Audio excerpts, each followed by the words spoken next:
Benvenuti. This is the Italian News in English podcast for the week of September 24th, 2012. Mi chiamo Gio, reporting today on this feature story.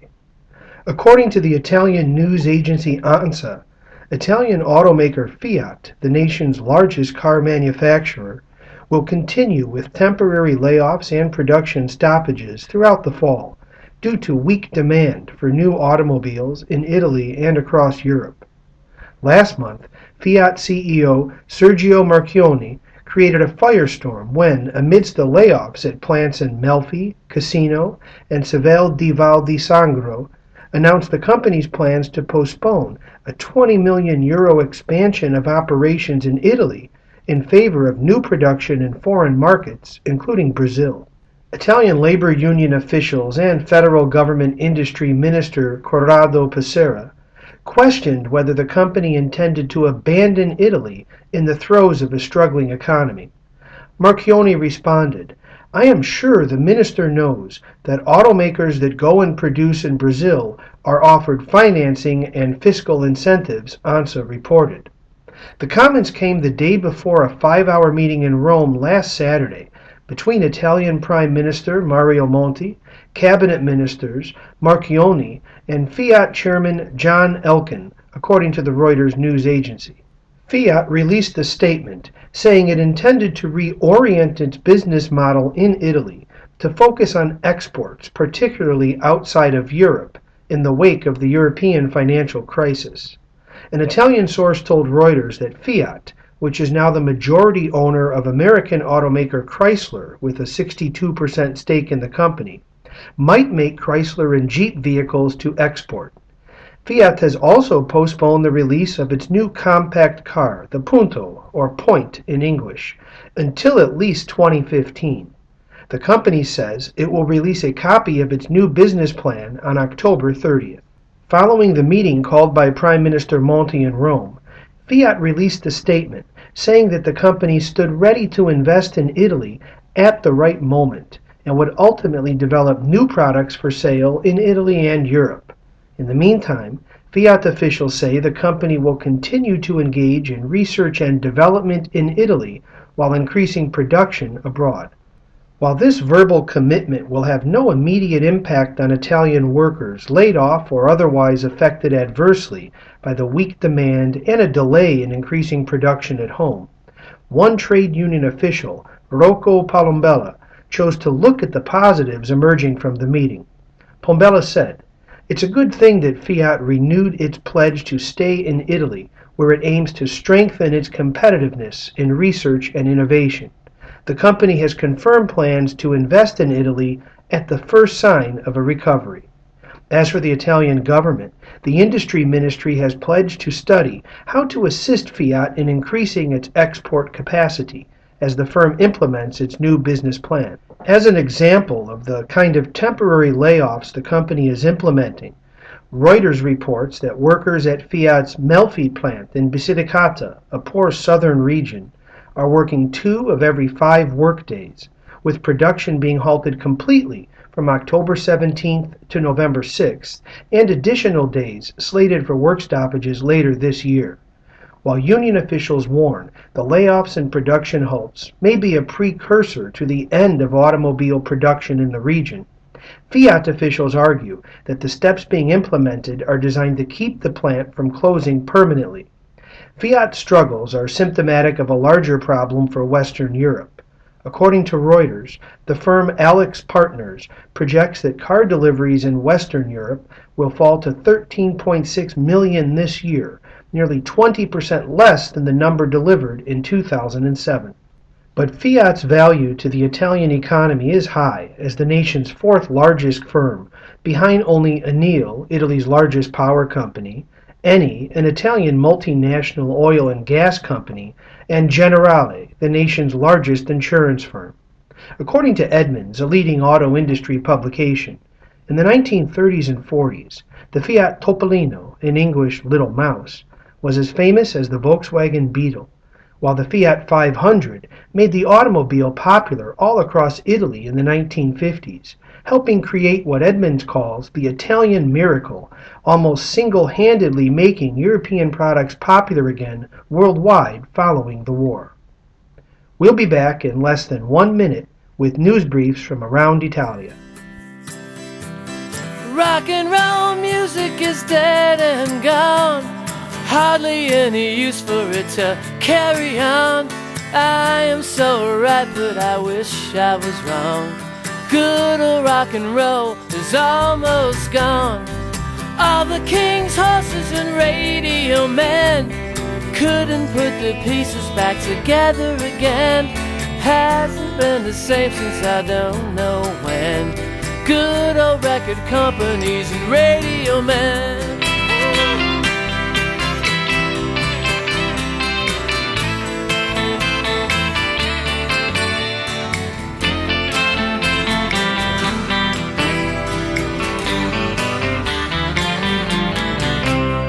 We'll gather round people and let's try to save rock and roll before it sinks in its grave.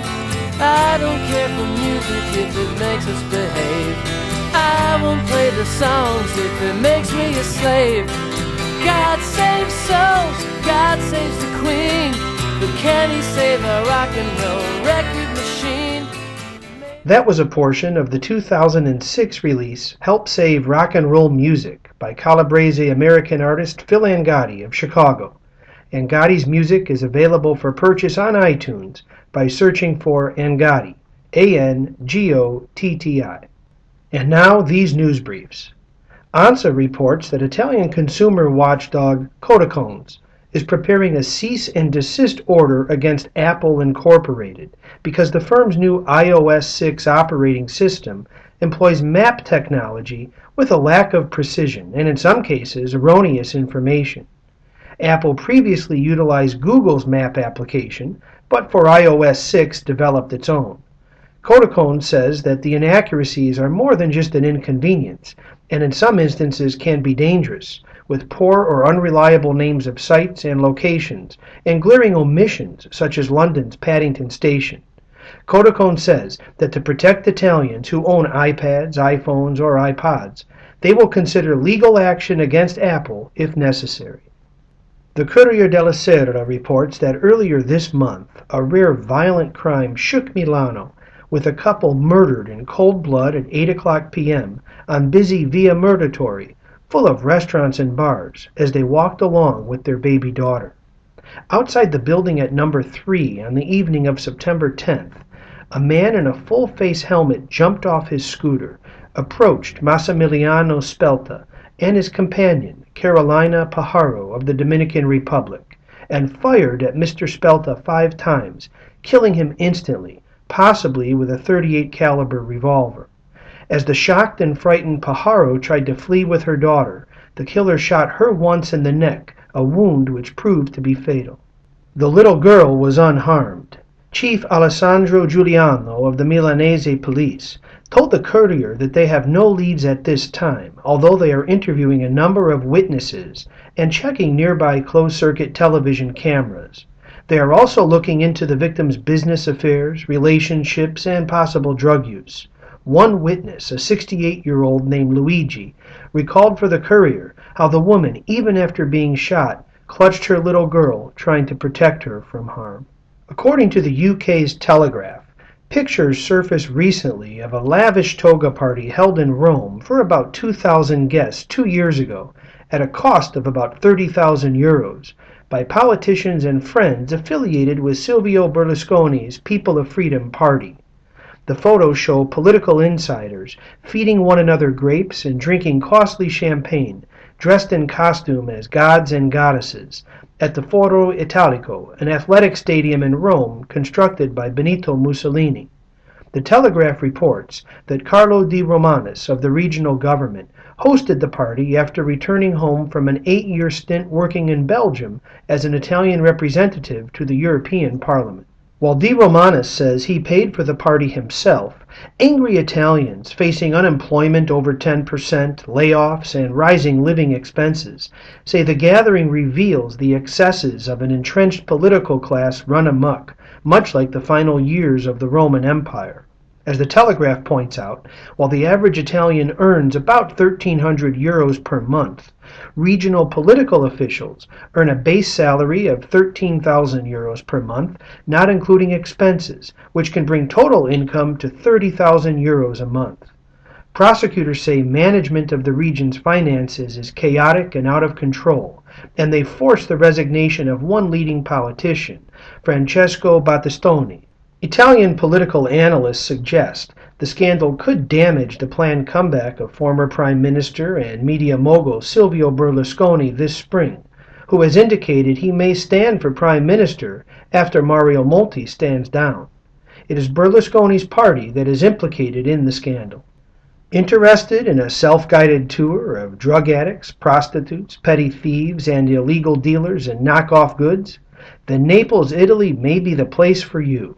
Nick Squires of The Telegraph reports that a not-for-profit organization called No Comment, perhaps with more than a hint of irony, has developed a self-guided walk for tourists visiting the historical capital of Campania that takes sightseers through garbage-covered streets and narrow alleys, revealing the dark side of Napoli, with entrenched multi-generational poverty and the long-standing power and influence of the Camorra, the local mafia.